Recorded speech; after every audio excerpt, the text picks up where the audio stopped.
Good afternoon, everyone. My name is David Elwood. I'm the Dean here at the Harvard Kennedy School. Thank you for being with us here in the John F. Kennedy Jr. Forum. It's my particular pleasure to welcome our very special guest, His Excellency John Dramani Mahama, as our speaker this evening. He's the President of the Republic of Ghana, and he will speak on economic governance in uncharted waters. Welcome, Mr. President. It's really quite an honor having you here. Because you've been such an extraordinary leader, and it's actually hard to imagine a more important topic than the one you have. Before I turn to the formal introduction, though, I would like to acknowledge the many distinguished guests in our audience. We have a number of ambassadors, senior ministers, counselors, members of the government. Please forgive me for not having the opportunity to call you out each by name, but please join me in welcoming these very august guests.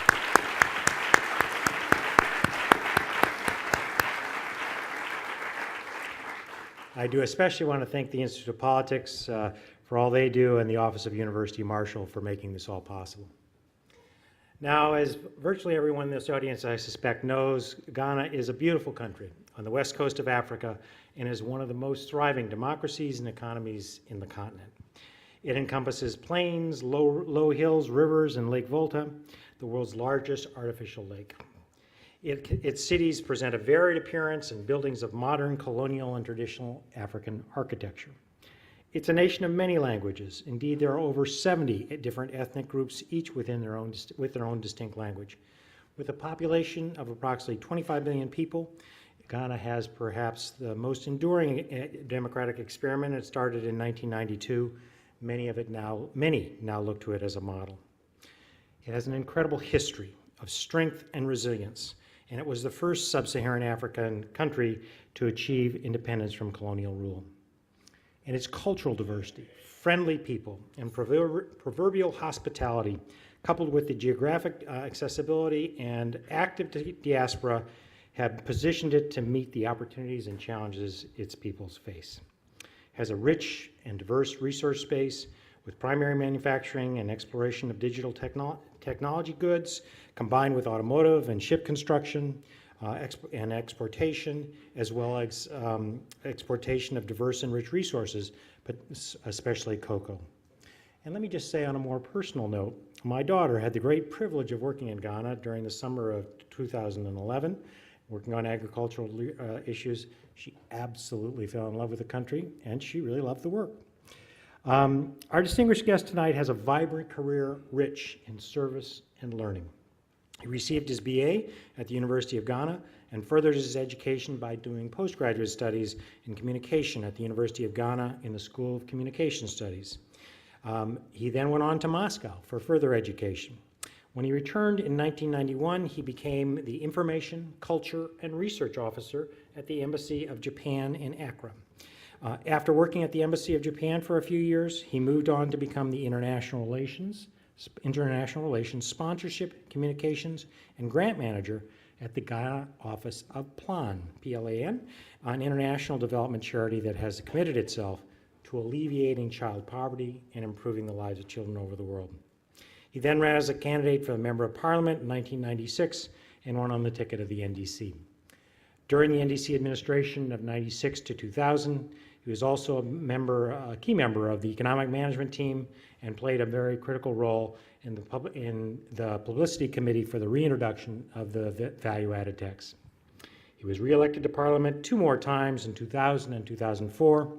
2003, became a member of the Pan-African Parliament, serving as chairperson of the West African Caucus until 2011.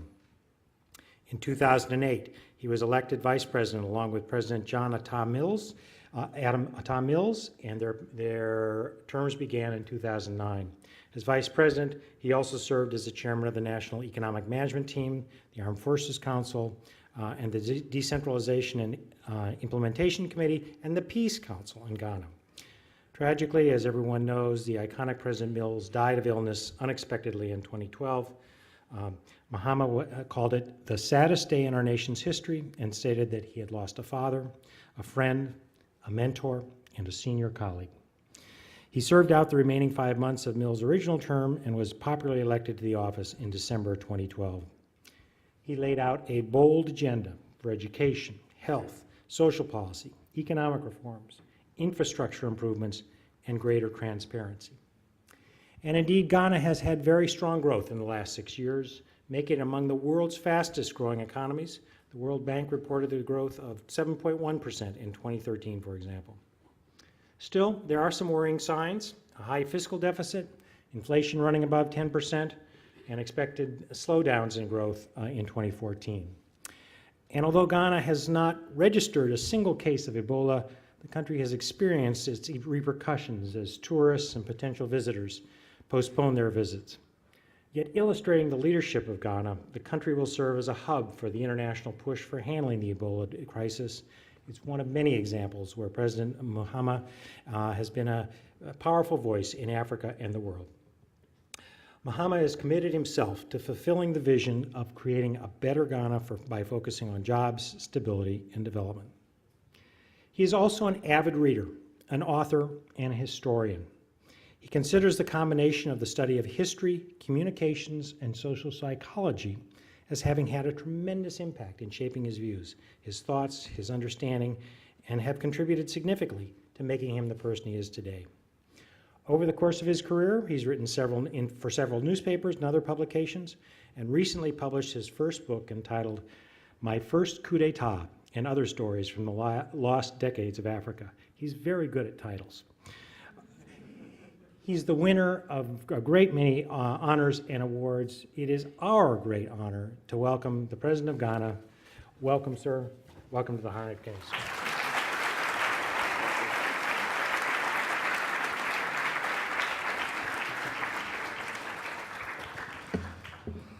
Thank you very much. Just three quick things before we get started.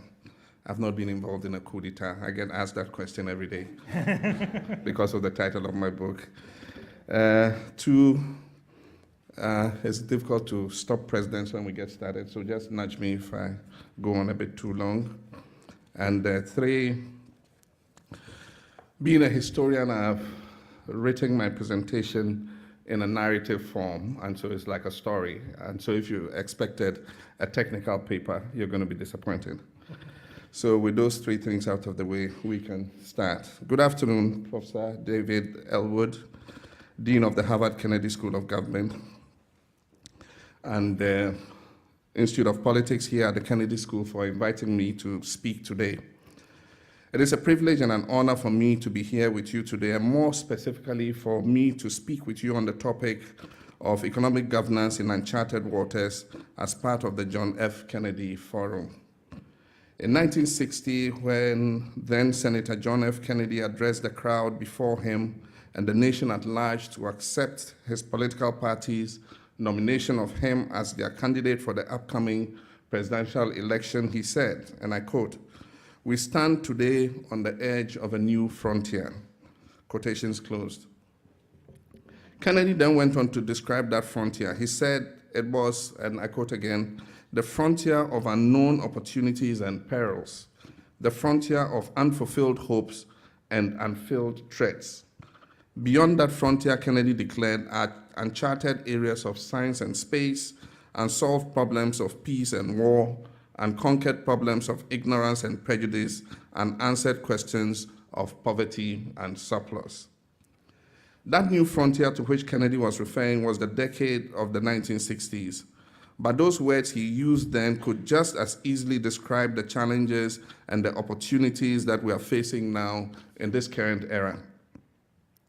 The nation that John F. Kennedy was addressing, the nation standing at the edge of the new frontier, was the United States of America. And yet I, the President of the Republic of Ghana, a nation that is far away from here across the Atlantic Ocean, could just as easily address my own nation and use those same words to describe the new frontier upon whose edge Ghana stands today. It is indeed a frontier of unknown opportunities and perils. It is a frontier of uncharted areas of science and space. It is also a frontier of unanswered questions of poverty and surplus.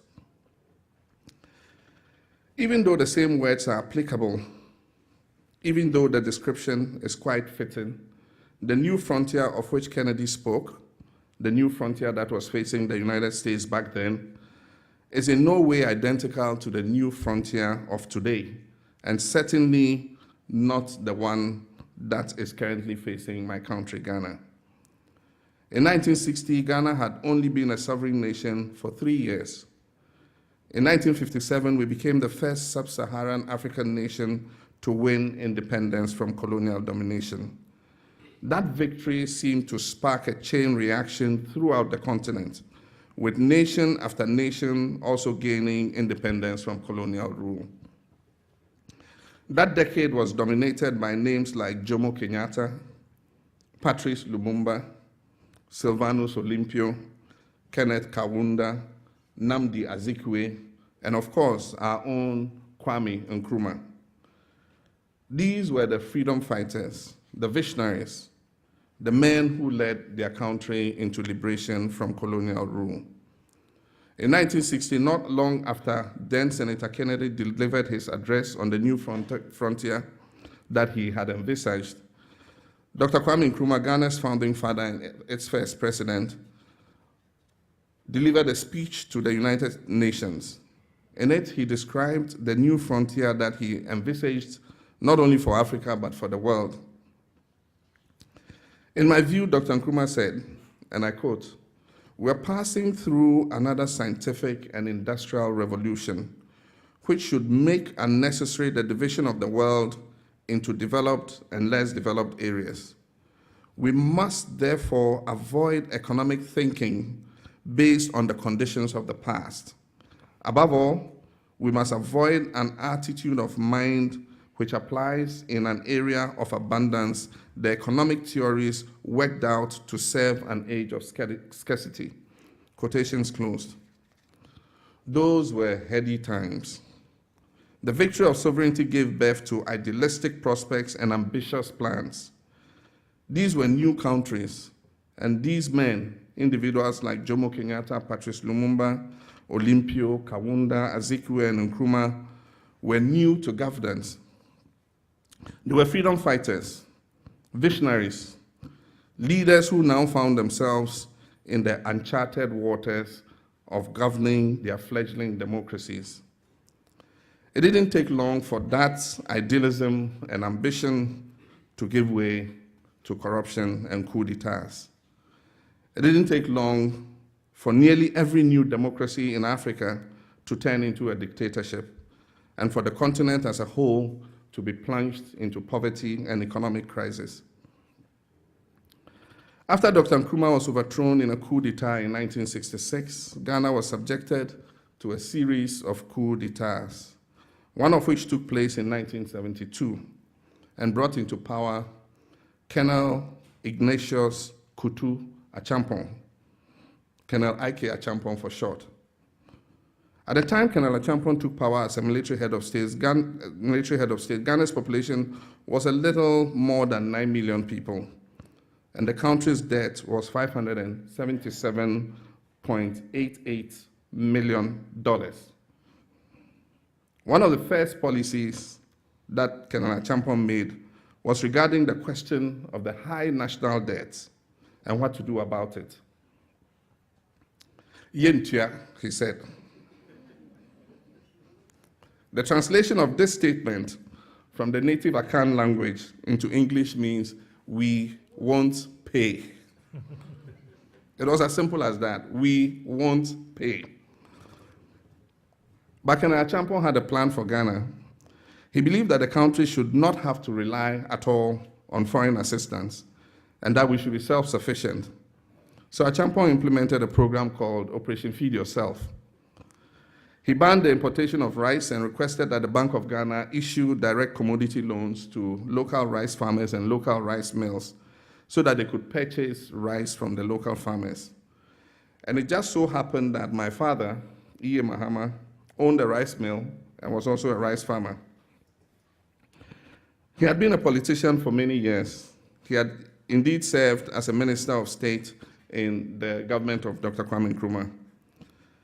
And so during the overthrow of Nkrumah, that is a coup d'etat, my father was held in detention and kept there for over a year.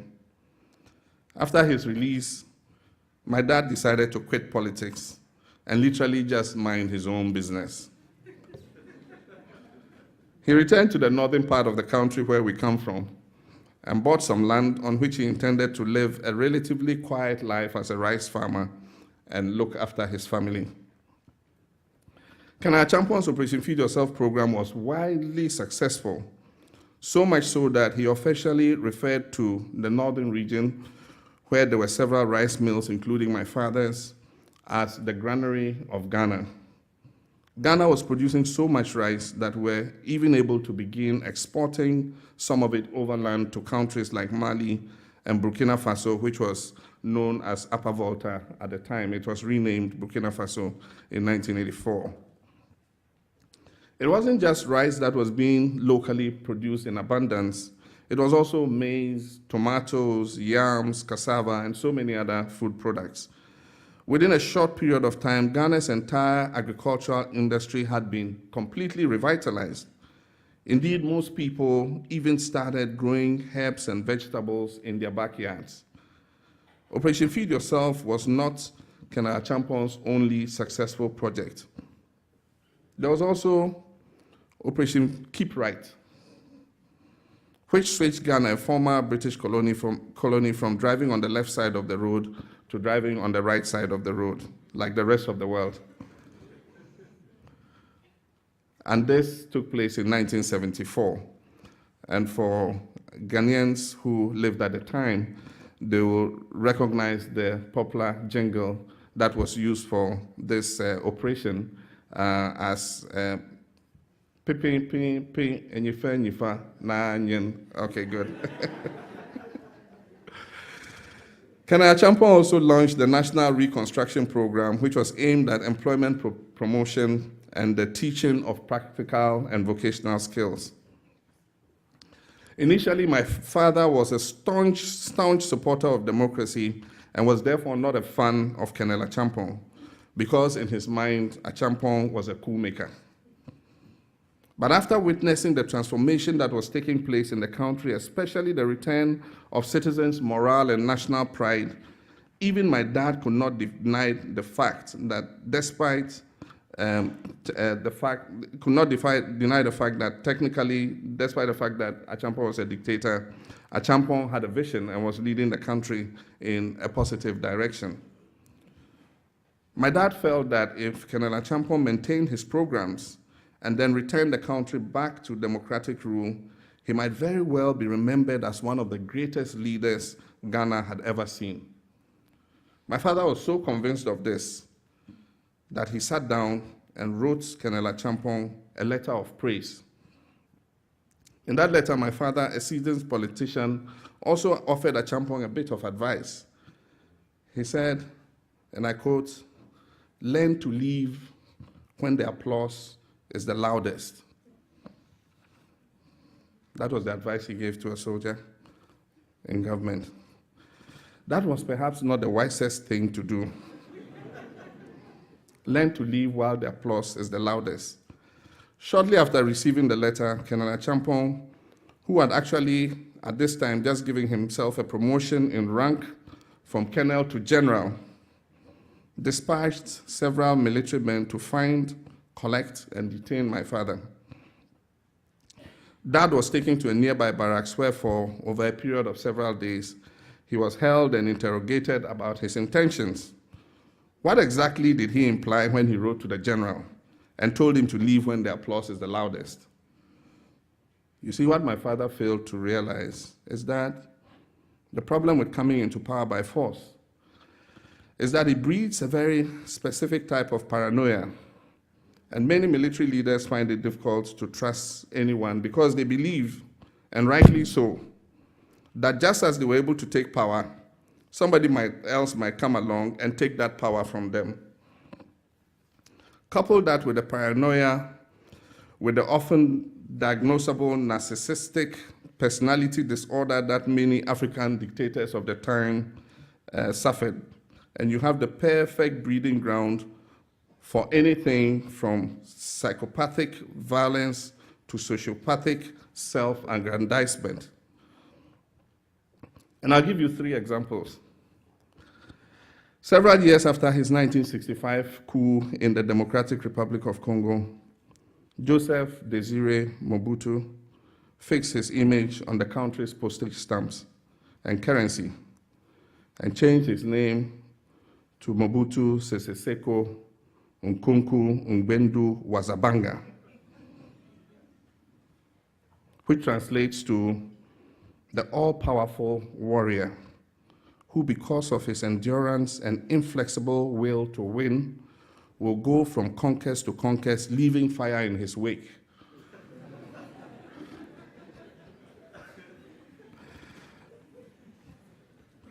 There's another. In 1969, after the coup in Libya, Colonel Muammar al-Gaddafi declared that he was the leader of the Arab leaders, the King of Kings of Africa, the Imam of all Muslims. He rejected the title of head of state or president, and instead he adopted the official title, brother leader, guide of the 1st of September Great Revolution of the Socialist People's Libyan Arab Jamahiriya. And the third one is my favorite. In 1971, after the coup in Uganda, then Major General Idi Amin Dada promoted himself to Field Marshal. He then assumed the title, His Excellency, President for Life, Field Marshal Alhaji Dr. Idi Amin Dada. He then started bestowing upon himself various decorations and end titles, such as CBE, Conqueror of the British Empire.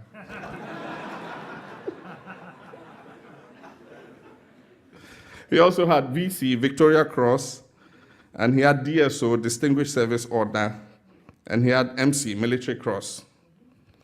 By the end of his tenure, his complete self-giving title had become, and I quote, His Excellency, President for Life, Field Marshal Alhaji Dr. Idi Amin Dada, VC, DSO, MC, Lord of all the beasts of the earth and fishes of the sea,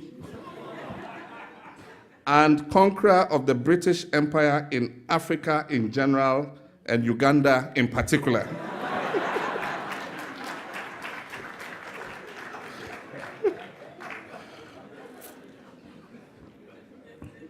My father, who had been released from his brief detention, quickly returned to his rice farming and the practice of minding his own business. And as General Ike Achampon's own paranoia would have had him predict, he was eventually overthrown in a coup d'etat. I tell this story because it is difficult to fully comprehend where we are today as a nation without having some idea of where we have been.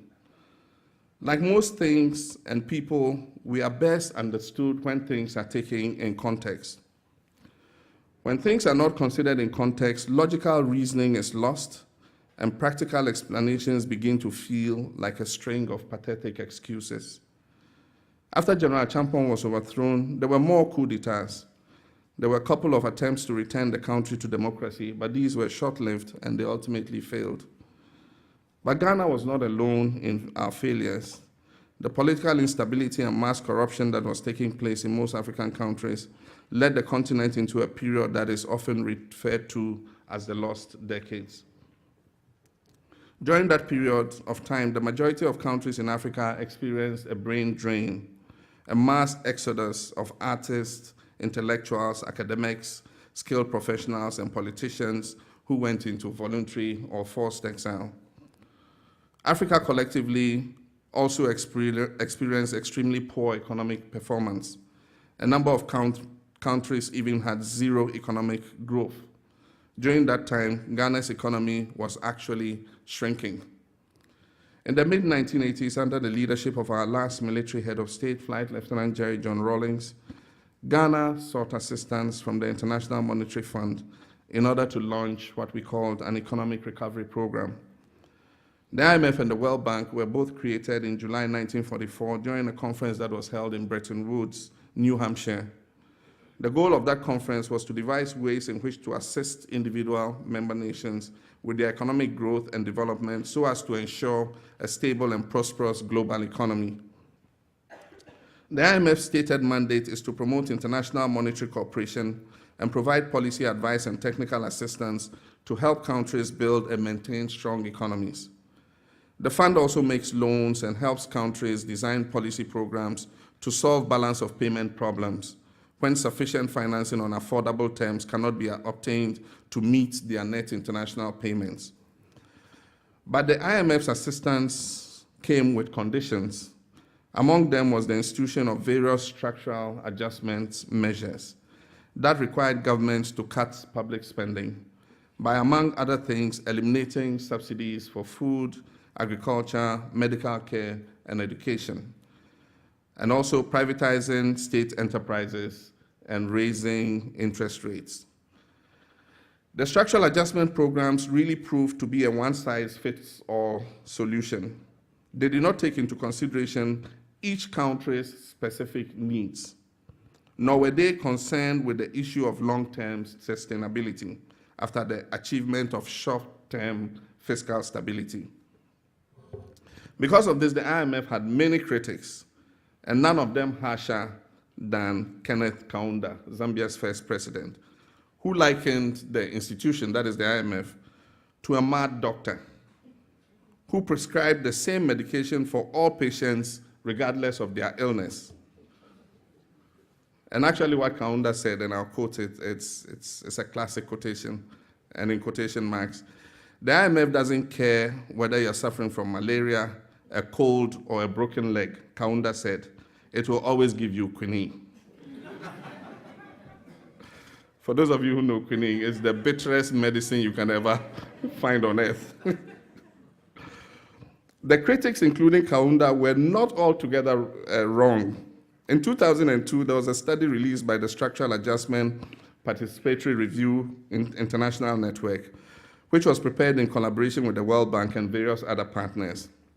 The study found that the IMF structural adjustment programs had been expanding poverty, inequality, and insecurity around the world.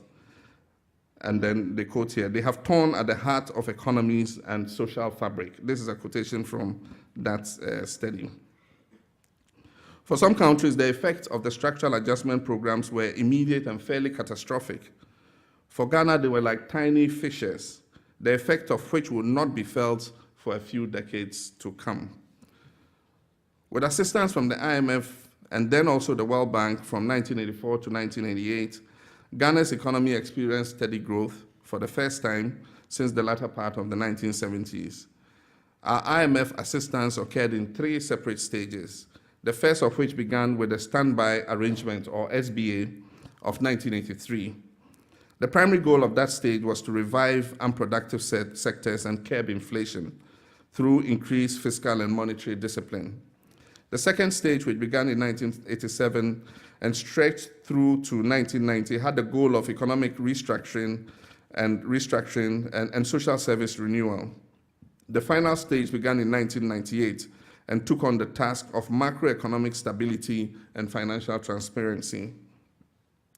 Not surprisingly, these movements towards economic stability ran parallel to the movement the country was also making towards political stability. In 1992, Ghana was fully returned to democracy and constitutional governance. Since then, we have had 6 successful elections and peaceful transfers of power. That consistency ensured an uninterrupted flow of services and policies. It also allowed for the strengthening of institutions and the steady weeding out of corruption. In 2002, Ghana was granted debt relief through the Highly Indebted Poor Country Initiative, HIPIC, which is a joint program of the IMF and the World Bank's International Development Association. Under the initiative, the total debt relief from all of Ghana's creditors amounted to some $3.5 billion in nominal terms. Flash forward 10 years to 2012. That is 10 years of political stability, 10 years of fiscal responsibility, 10 years of uninterrupted social intervention programs, 10 years of investor confidence, and perhaps most telling of Ghana's prospects, 10 years of return and repatriation by citizens whose departure, whether forced or by free will, contributed to the brain drain, and so we started to enjoy some brain gain, return of some of these people who had left. Fast forward 10 years to 2012, and Ghana had been named one of the top 5 fastest growing economies in the world. This is the part where the past imposes itself on the present. The part where you see the beauty and brightness of your destination, but you cannot move forward until you have fixed the problems that for years have been ignored, delayed, or only half addressed. It is also the part when I get elected as president and inherit the task of doing these things, the task of it falls squarely on my shoulders. The instability in the global markets have a direct bearing on Ghana's budget, and hence our ability to finance our development. The ongoing global economic downturn has started exposing the weakness in our foundation, in our economic foundation. What's more, we started to not only see but also feel the effects of those tiny fissures I talked about that were created long ago when the conditions of outside assistance were placed on us. Once Ghana had numerous state enterprises, but as per the requirements of the Structural Adjustment Program, over 130 of them, including some like companies in the mining sector that were a significant source of revenue, had to be privatized. Once Ghana's agricultural industry was thriving to the point that we had started, as I said in the earlier expose, to export our own rice. But as required, the government stopped subsidizing farmers and opened the markets to international competition. Ironically, developed countries like the United States of America continued at the time to subsidize their farmers. And so currently, US rice imports are a staple in Ghana. Actually, the majority of the staples in Ghana are imported. We import frozen fish. We import frozen poultry. We import groundnut oil. We import, you say peanut oil? Okay, sorry. That's why you didn't understand what I meant when I said groundnut oil. We import peanut oil. We import soya bean oil. And so many other products that we are capable of producing. And it's costing us dearly. In 2013 alone, it cost us $467.2 million to import rice. It cost us $217.2 million to import sugar. It cost us $234.4 million to import vegetable cooking oil. And this is a country in the tropics that has a comparative advantage to produce all these products. But the cost is not just financial. It is also costing us in the heightened morale, pride, confidence, and sense of national unity that comes from being self-sufficient. And those things are also equally vital to nation building and development. When people ask of the early period of Achampon's reign and the progress that was made under the Operation Feed Yourself, for instance, they do so with a sense of nostalgia and the yearning to seem to be defined more by a lost sense of identity than by anything else, because those were not particularly the best of times. The economic policy of Yentua, or we won't pay, is not only impractical, but it's irresponsible. Yet, our economic planning and policies that do not include or encourage self-reliance, and are they any more practical or responsible? These are the uncharted waters in which Ghana currently finds herself.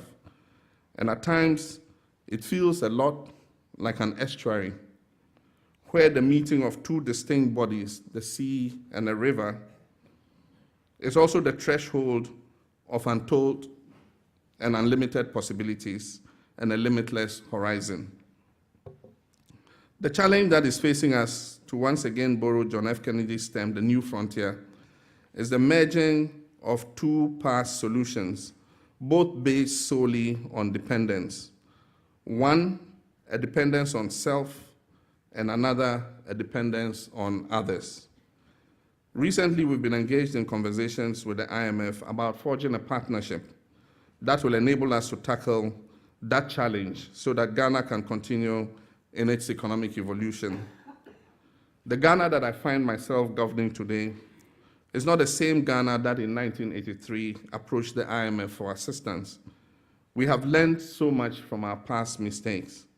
We're also using the lessons of the past mistakes that have been made by others to guide us, especially in regards to our recent oil discovery. Likewise, the IMF that we're approaching today is an institution that has broadened its vision and adopted a more holistic approach to the assistance that it offers. In more fundamental ways, this has the potential to be an auspicious partnership. One of my favorite quotes by Dr. Kwame Nkrumah is this one, and I quote, "We face neither east nor west, we face forward," quotations closed. Though Dr. Nkrumah spoke those words about Ghana as a newly liberated nation, I believe that they just as accurately describe where Ghana finds herself today. We face neither east nor west, we face forward. Ladies and gentlemen, this is an exciting time for Ghana. We're in the midst of a transformation, a metamorphosis from a lower middle income country into a fully fledged middle income nation. As with all changes, it can at times feel daring and at times feel daunting. Nevertheless, we allow ourselves to succumb to it, to be shaped by it. We allow it to lead us towards our greatest promise, and that is a destination that can never be charted. It can only be discovered through trial and error. It can only be discovered by learning from our past mistakes. I thank you very much for your kind attention.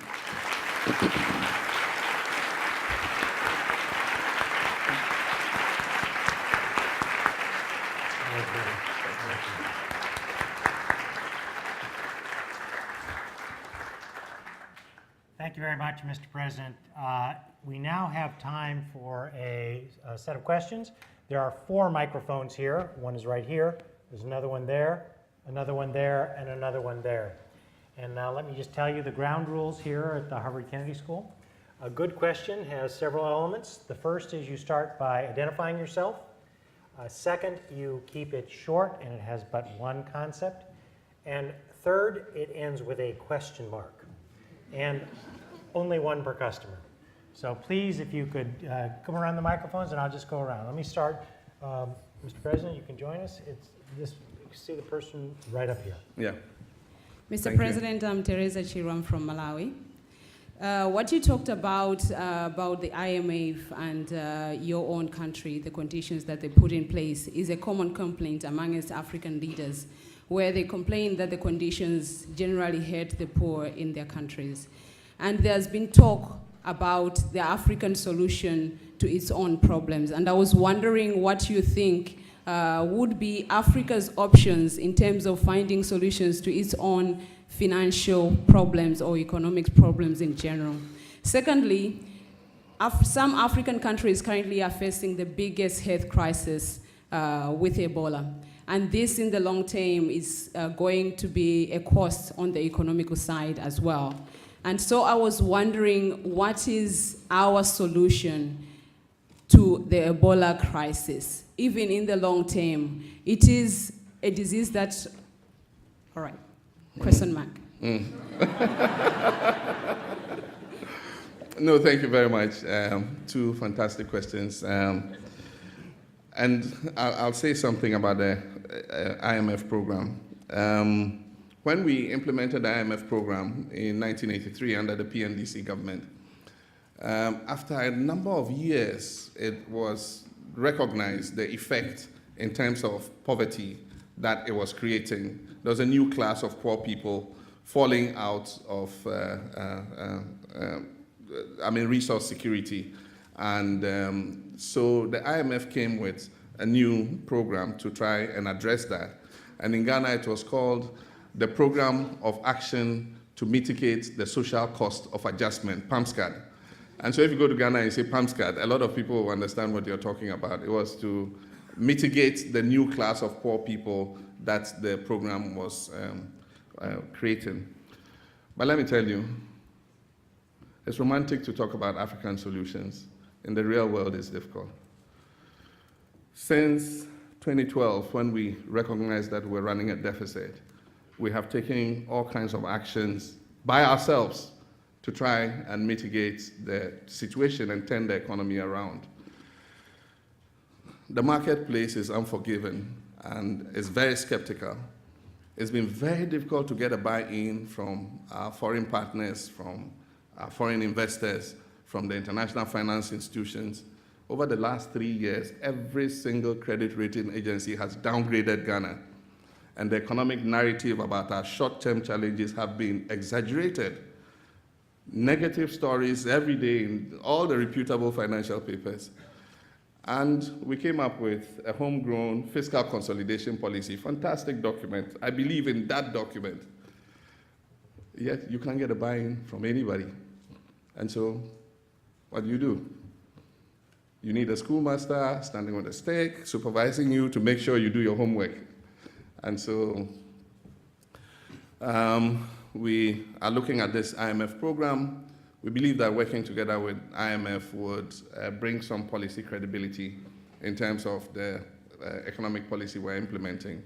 And we recognize that going back into an engagement with the IMF, with the current outlook they have, would be one that is a partnership that helps us not only to consolidate the macroeconomic area, but also creates the kind of institutional reform that will be a basis for sustaining macroeconomic stability going forward.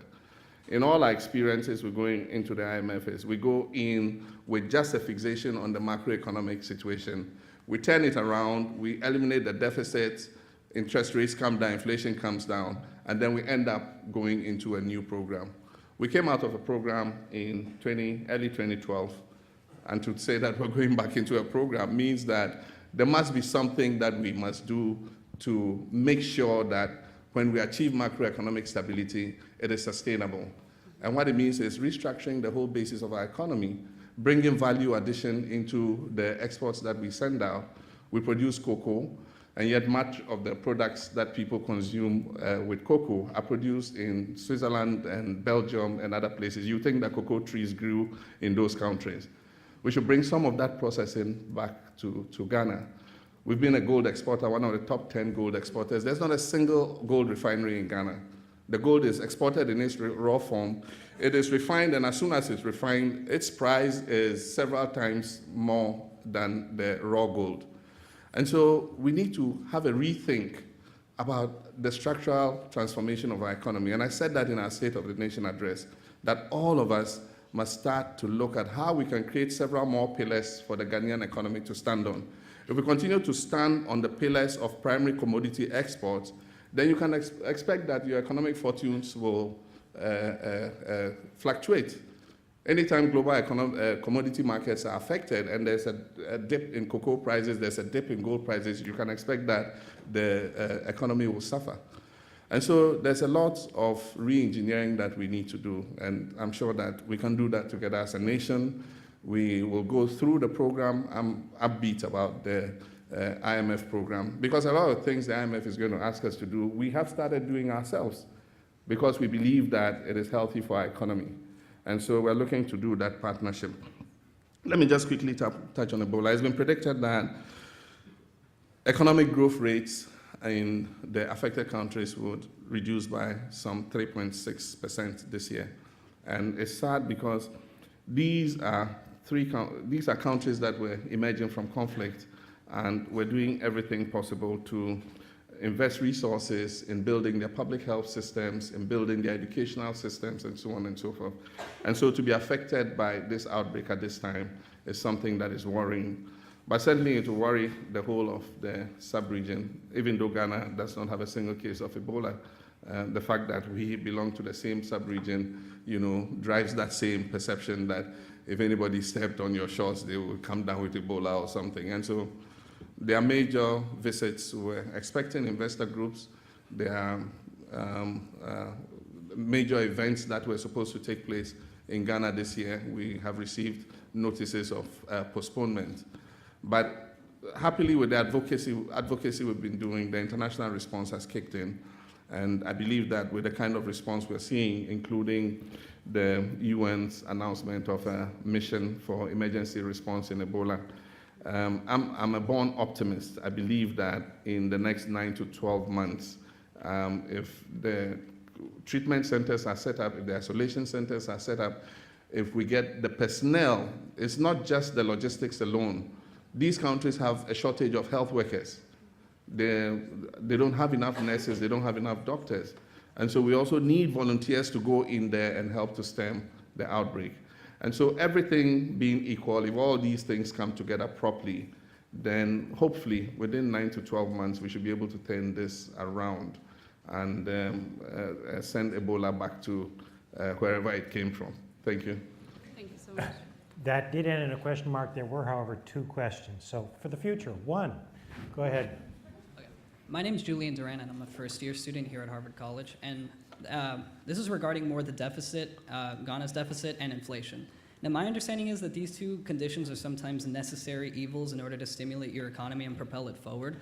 But there's also the issue of concerning yourself with fiscal responsibility. So my question to you is, what do you value more? Fiscal responsibility, in other words, taming inflation, keeping the deficit down, keeping the deficit lower, or is your focus to stimulate Ghana's economy and keep it in that 7% GDP raise every year? You can stimulate the economy by running a deficit if you have a robust and strong economy. And so you do that deliberately to stimulate it and get it to grow. If you have a fragile economy like we have in West Africa, deficit financing, of course, some deficit financing is important, but a greater sense of fiscal responsibility is very necessary, and that's what we're going to do. You must get the balance right, and I guess that the finance minister and his team, are working on that. Right over here. Mr. President, thank you. My name is Amandla Ombaka from Kenya.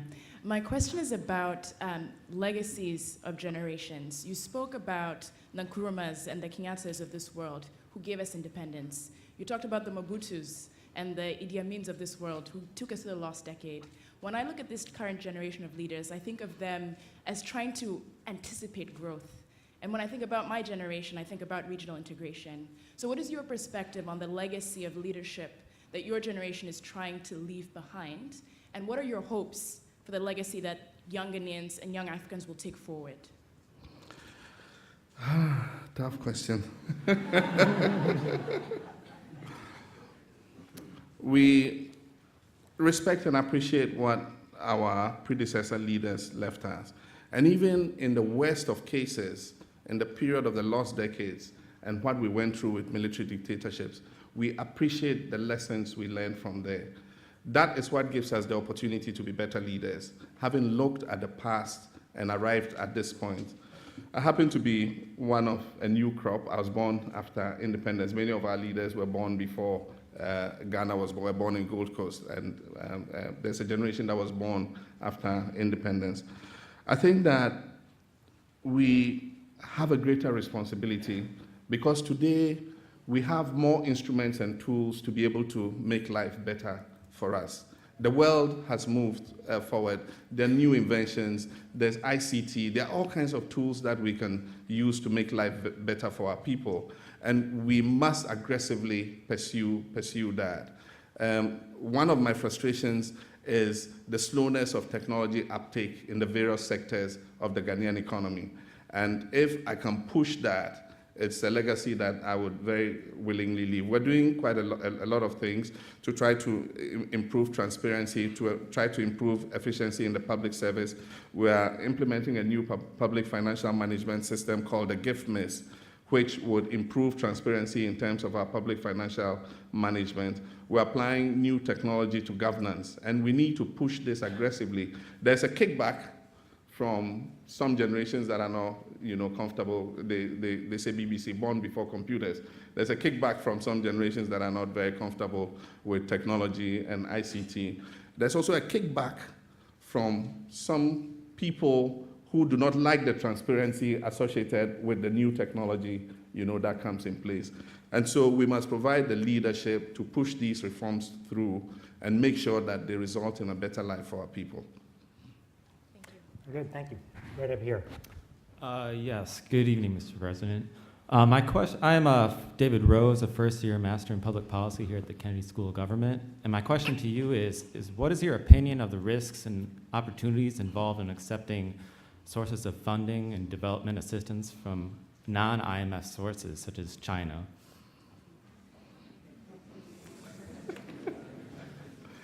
Very loaded question.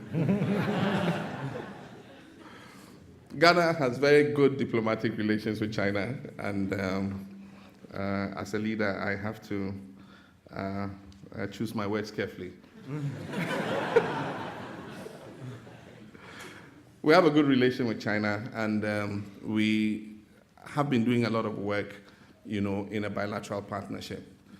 China's emergence as a world power has been positive for Africa in the sense of the fact that the instability in the global commodity market has been made much better. We're getting a higher value for the primary commodities that we export than when China was not a player in that market. And so in that sense, for countries like Ghana, even though I talked about some instability, it was worse before China emerged as a global player. And so in that sense, some of the economic development we're seeing from better prices from commodities, is attributable to China's emergence as a power and its appetite, for absorbing global commodities. China has also been strong in Africa because of its demand for commodities. It has invested a lot in Africa in terms of infrastructural development.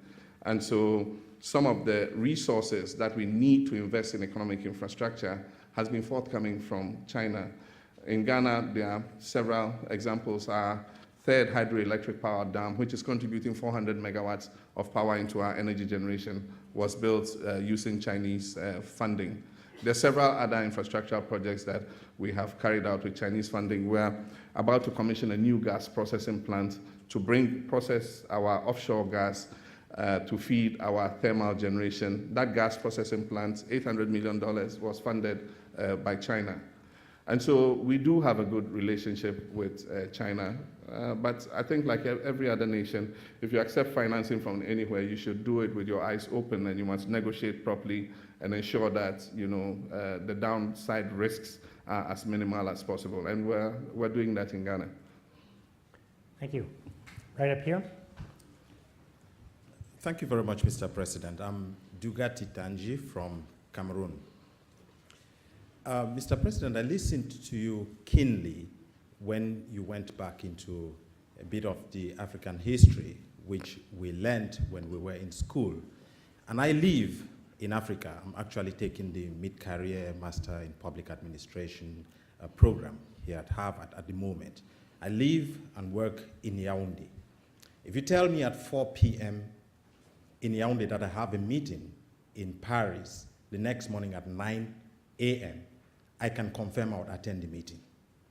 But someone asked me to meet him in Ghana, gave me 4 days notice, and I was unable to confirm.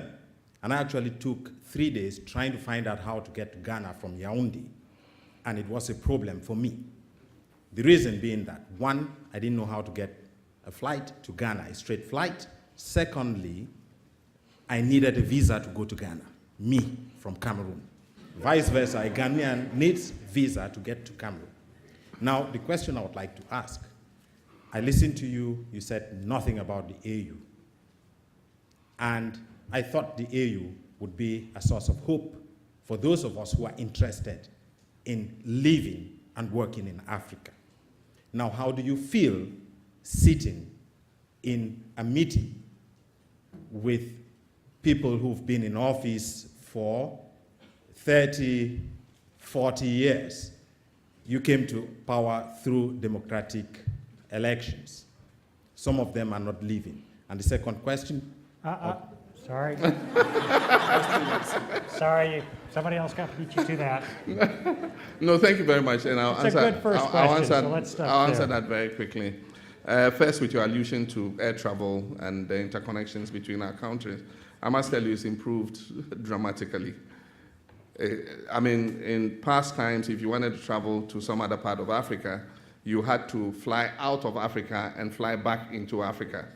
That situation has improved radically with increased investment in aviation. I've experienced the frustration you talked about before. I was selected to participate in a UN DP program in Yaoundé, and I had to travel from Accra to your country, to Yaoundé, to attend that program. I had to take a flight from Accra to Togo, and then take Cameroon Airlines from Togo to Douala, and then wait at the airport for 7 hours to catch a flight from Douala to Yaoundé. So I know what it's like. I mean, it took me, by the time I got to Yaoundé, I was all dizzy and from traveling and waiting. So I understand what you mean. But I mean, there's more investment coming in aviation, and I find now that there are hubs where you can interconnect fairly easier than you did in the past. But yes, that is the tragedy of Africa, integration. If we absorbed you into ECOWAS, you are in the Central African Regional Economic Group, then you travel to Ghana visa-free. Because in West Africa, we have a 90-day visa-free entry, for all the 15 member states, and you can travel between our countries without a visa. What we've done is using the regional economic blocks as building blocks for eventual African unity. And I believe that with some of the things we're doing within the regional economic blocks, if we take down the barriers between the blocks, we'll find that we're better able to plug in, a more integrated Africa than we've had. There's no doubt about it. We are better off together than as separate countries. Trade amongst ourselves is only 11% of total trade, which is shamefully low. I mean, if you want to take products from one country to another, I mean, it's like, I mean, even cassava dough or, yam or something from one country to another, it's like you're smuggling drugs or something. I mean, every policeman wants to look inside your luggage and charge a fee for allowing you to cut across. It's a shame, and us leaders need to continue to work on it. I'm chairman of ECOWAS, and I've taken it as one of my major projects to ensure that we move the integration project forward. Under my chairmanship, we held a meeting in Dakar, and we agreed a common external tariff, and that is a first step towards harmonizing the tariffs within our sub-region and creating a free trade area. In some parts of Africa, they've moved a step further. In SADC, they are closer to a free trade than we are, but all of us must speed up this work in our different sub-economic regional zones. And once we've done that, we can plug in and become one integrated whole. Thank you. Right here. Thank you, Mr. President, for coming to Harvard today. Thank you. My name is Joseph Luna, and I'm a PhD candidate at the Department of Government, and I've just returned from spending 10 months in your country conducting research for my degree. Okay. Mr. President, as I traveled around the various districts of your country, I was honored to meet many local opinion leaders and public officials to learn about their experiences with local government. However, I frequently heard complaints from these opinion leaders concerning the quality of public services being delivered by the district assemblies. In particular, many of them felt unable to criticize assemblies because they were not experts, or they feared being labeled as political. Mr. President, what would you say to these opinion leaders, and what steps is your administration taking to ensure that communities can engage in open and critical dialogue with the local government system? Thank you. Fantastic question. Ghana has advanced in terms of decentralization, and indeed it's one of the things that contributes to Ghana's political stability. We have the district assemblies, like you indicated, and there are 216 of them. And our constitution cedes 8% of total national revenue directly to the assemblies. And they decide on their own what they want to use the money for. And so they use it to build schools, they can build clinics, they can build all kinds of things. Now, we chose the assembly system because we believe it must bring about accountability. And so there's a district chief executive who's the political head, and there are the assembly members who are elected. Now, the assembly members are supposed to represent different electoral areas. And so in drawing up the budget for the district, it must be approved by the assembly. And the assembly has a presiding member. And so it's like a mini parliament in the district. we have been educating our people to understand that the power rests with them and that the district chief executive is accountable. We must take the next major step to put power right in the hands of the people, and that is to make the position of district chief executive electable. And so if these people know that it's the people who at the end of the term will decide whether you continue in office or not, then it will shift power into the hands of the people. And so it's one of the reforms we are considering in the Constitution, to make the position of district chief executive electable. But there are other legislative challenges with regards to transferring fiscal responsibility to the district assemblies. There's a kickback from the MDA level because, of course, nobody wants to relinquish power. But we're taking those steps. We're bringing especially the health sector and the education sector into the whole decentralization mix. Thank you. Right over here. Hi, thank you for being here with us, Mr. President. My name's Carolina, and I am a sophomore at the college. And my question relates to energy security concerns, and specifically how your country deals with other nations to tackle them. Can you speak more about how your administration has dealt with the growing energy demands and specifically the challenges it faces with other nations? And off the top of my head, I can say Nigeria and Cote d'Ivoire when trying to fix these. Okay, I get you. Yes, one of the binding constraints to Africa's development is lack of adequate, affordable power. And so even if you wanted to make an investment in any of our West African countries, you have to consider that you might not have adequate power at an affordable price. And so Ghana, after a constraints analysis, came out with the decision that the next compact we're going to do with America should be directed at the energy sector. Because what we're doing is trying to position ourselves as the power hub for the whole of West Africa. As a result of the fact that we belong to the West African power pool, our transmission grids are already interconnected. And so if we produce more power than we need, it is possible for us to evacuate that power to our neighbors to satisfy any energy deficit that they have. And so that's the vision we have going forward. And we're doing this using a mix of sources, including renewable energy. We have a Renewable Energy Act that enjoins us to ensure that at least 10% of our energy mix comes from renewable sources. And so we've signed MOUs for almost 400 megawatts of solar energy, which we're going to phase into our national grid. We're looking at biomass, we're looking at wind energy and all kinds of energy. But Ghana's own demand for power is growing, and we've been going through some kind of energy crisis because we have this West African gas pipeline that is supposed to bring cheap Nigerian gas to the three countries, Benin, Togo, Ghana, and Ghana. Unfortunately, I'm sure Harvard should do a study in that pipeline. I'm sure it's the worst investment that has ever been made in the history of mankind. I mean, the gas is not reliable.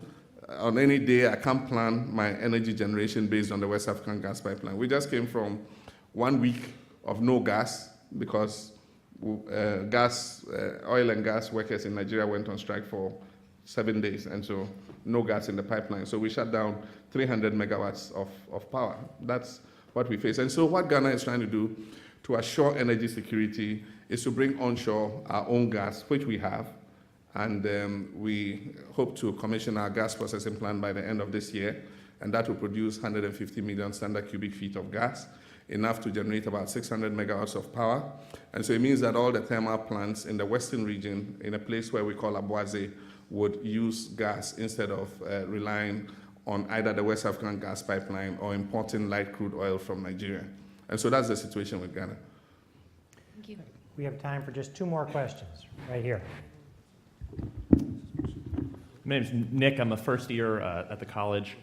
Given your educational background and your emphasis on in the field of communications, I was wondering if you can speak to the importance of Ghana's perception within the international community. It generated a lot of buzz here, during the World Cup, for example, when the players were not paid, and that you helped step in and broker a solution there, and that maybe reflected poorly on Ghana versus Ghana taking a forward role as a leader in the Ebola crisis. So I was wondering if you can speak to, from an economic standpoint or even from a social standpoint, how important it is for Ghana to project a positive image in the international community. Thank you very much. Those are the tiny fishes I talked about that we have to continue to deal with in present leadership. I think that one of the things that make for effective leadership is to learn from the mistakes that you make. And I think that what happened in Brazil, was a mistake that should never happen again. It affected the morale of our players, and no wonder we were kicked out of that tournament. We are conducting a postmortem. There's currently a commission of inquiry into all the events that took place in Brazil, and based on the report of that commission, we will take corrective measures to ensure that something like that never happens again. But congratulations to the United States. We were third time unlucky, and you defeated us in the game we played together.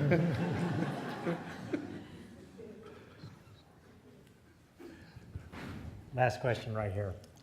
Mr. President, thank you so much for coming here. My name is Stefan Kensa. I'm originally from Cameroon. And my question is about rebranding Africa.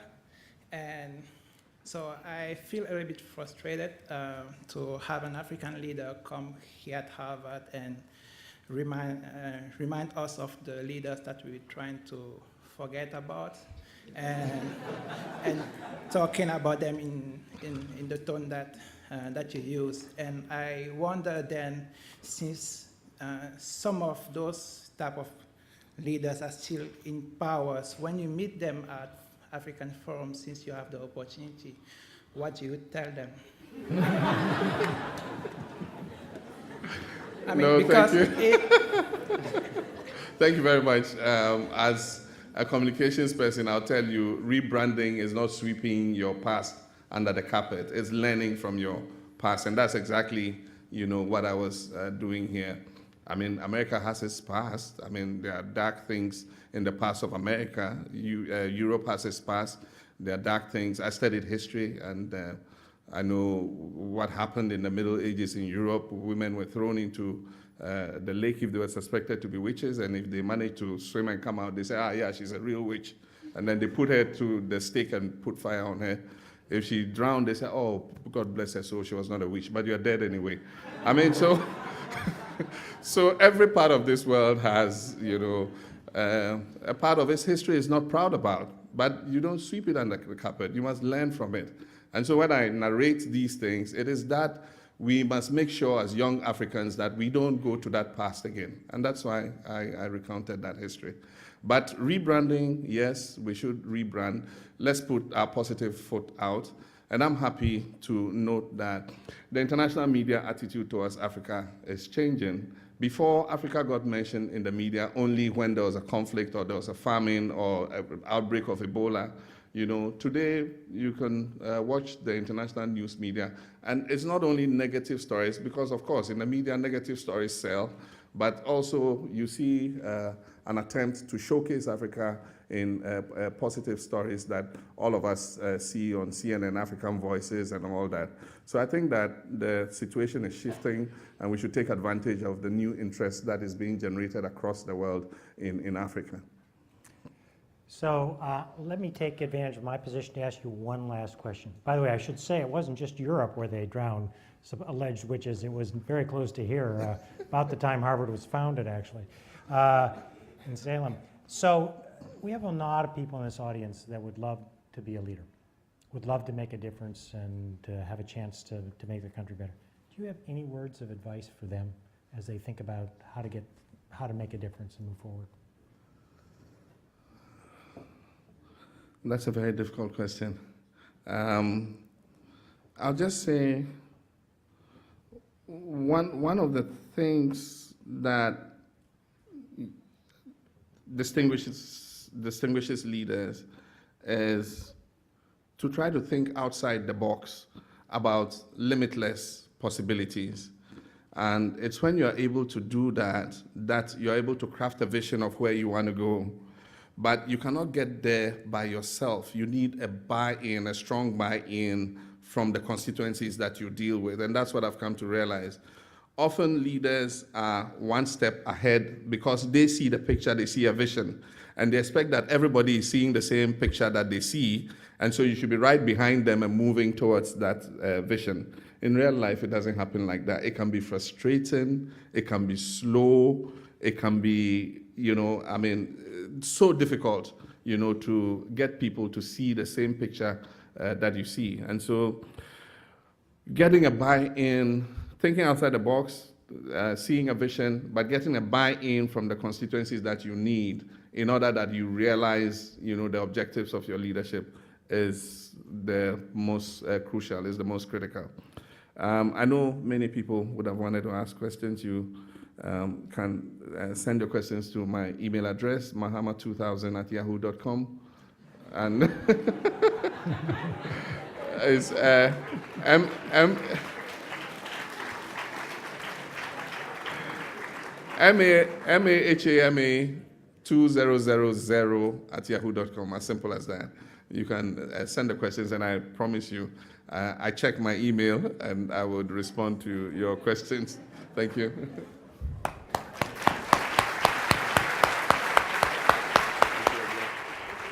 Really fun.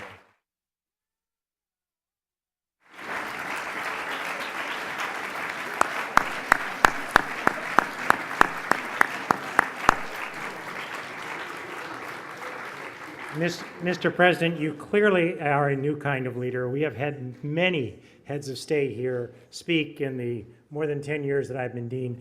Not one before you has given out their email address.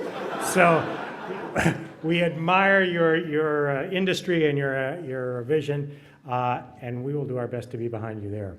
Thank you very much. Welcome, and have a wonderful weekend.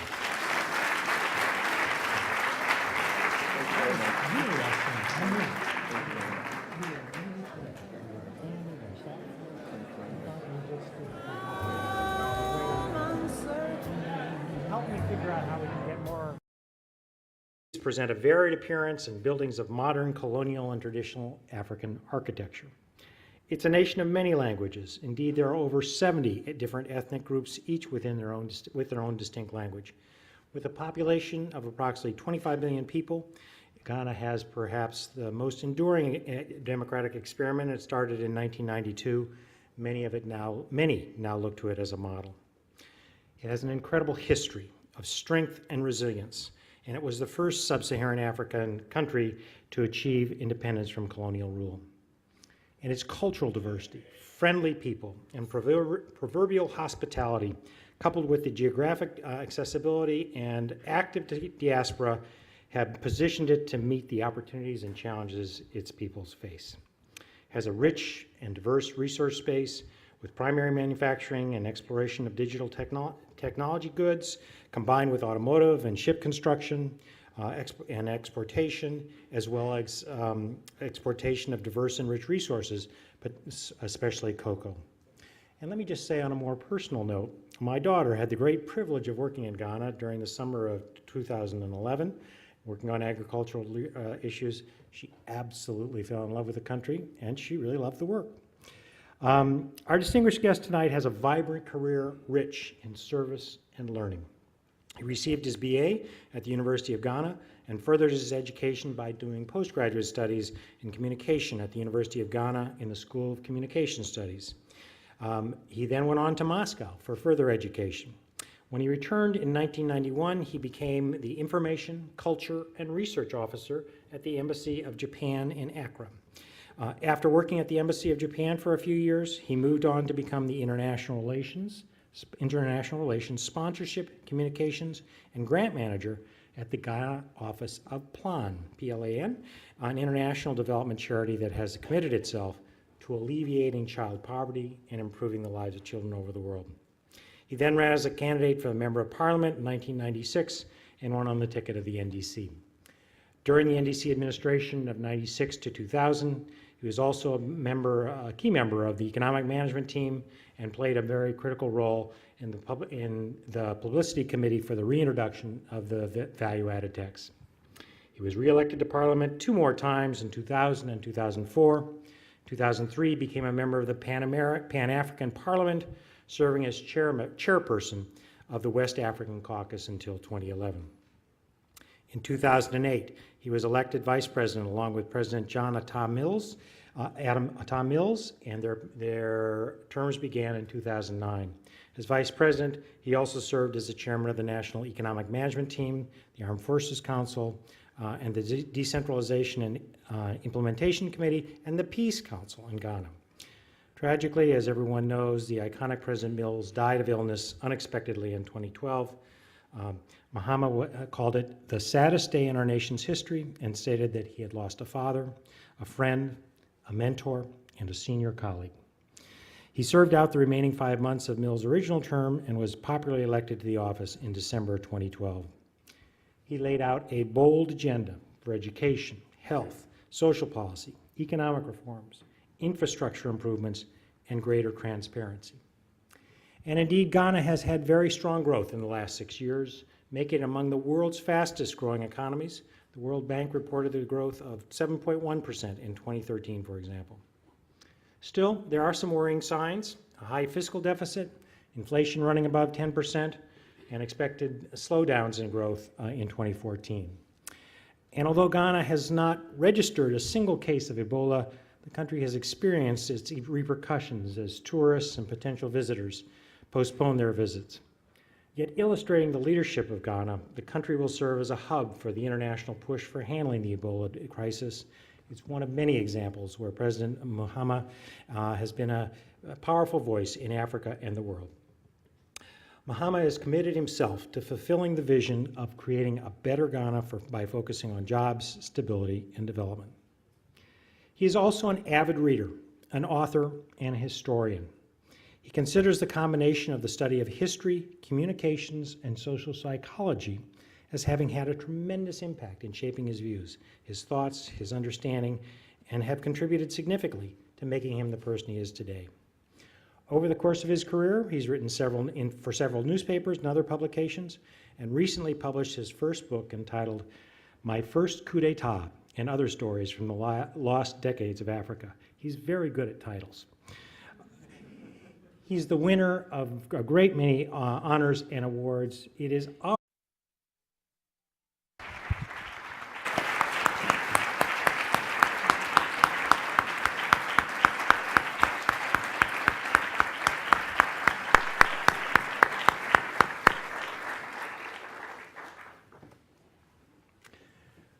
Good afternoon, everyone. My name is David Elwood. I'm the dean here at the Harvard Kennedy School. Thank you for being with us here in the John F. Kennedy Jr. Forum.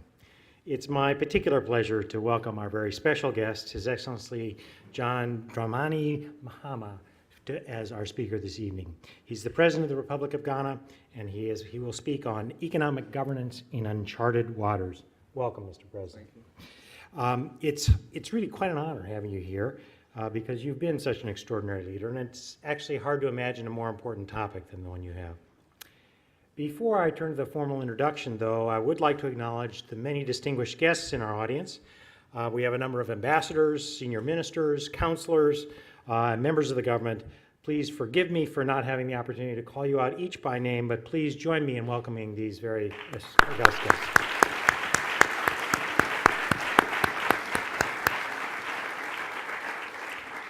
I do especially want to thank the Institute of Politics for all they do and the Office of University Marshal for making this all possible.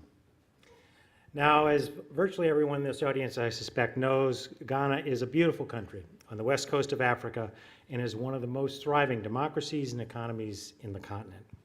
It encompasses plains, low hills, rivers, and Lake Volta, the world's largest artificial lake. Its cities are a great honor to welcome the President of Ghana. Welcome, sir. Welcome to the Harvard Kennedy School.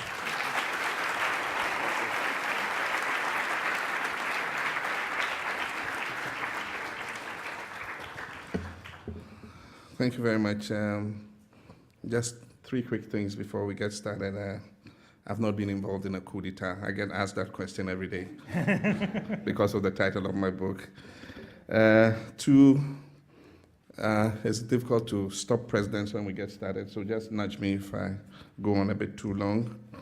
And three, being a historian, I've written my presentation in a narrative form, and so it's like a story. And so if you expected a technical paper, you're going to be disappointed. So with those three things out of the way, we can start. Good afternoon, Professor David Elwood, Dean of the Harvard Kennedy School of Government and the Institute of Politics here at the Kennedy School, for inviting me to speak today. It is a privilege and an honor for me to be here with you today, and more specifically for me to speak with you on the topic of economic governance in uncharted waters as part of the John F. Kennedy Forum. In 1960, when then Senator John F. Kennedy addressed the crowd before him and the nation at large to accept his political party's nomination of him as their candidate for the upcoming presidential election, he said, and I quote, "We stand today on the edge of a new frontier," quotations closed. Kennedy then went on to describe